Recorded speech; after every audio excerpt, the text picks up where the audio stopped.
বলেছে ছায়ও মানে কোনো উচ্চারণ হয়নি বলতে। ওটা তো আমরা আর জানি না। আর ওরা বলেন তাও একদিন বলছে না বিহা দিতে নাই দিব। তখন আমি আরো বললি বিহা দিতে যদি নাই দিবে তোর বাপ ভাইকে তোদের নিয়ে আসো, আর আমি 5 লক্ষ জড়ো করবো বলছি, আর তো যদি নাই দিবি তো তোমার সঙ্গেই দিব, আমি ওটাও বললি। তখন বলছে নাই আমি ওঠা যাবো নাই, আমি বারবার কি বিহা হয়। বলছি তোরা বারবার বিহা করেছিস, আমি তো বিহা দিই নাই বলছি। আর কোর্ট ম্যারেজ করেছিস না কাগজ করেছিস, আমাকে তো বলিস নাই, ছাইও বলে নাই তুমিও বলি হো নাই।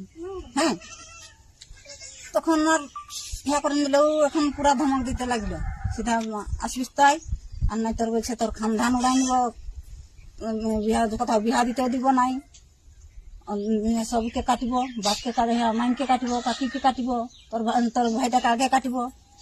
তখন সাকে এরকম ধমকি দিলে সে একবার নাইন যাবো বললো। আমাকেও বলছেন তোমার তো ঘরে রাখো, এখন ফোন টন থাকে না দিয়ে নাইন দিয়েছিল, শরীর আমার খারাপ, আমি ঘুমাই পড়লি টুকু।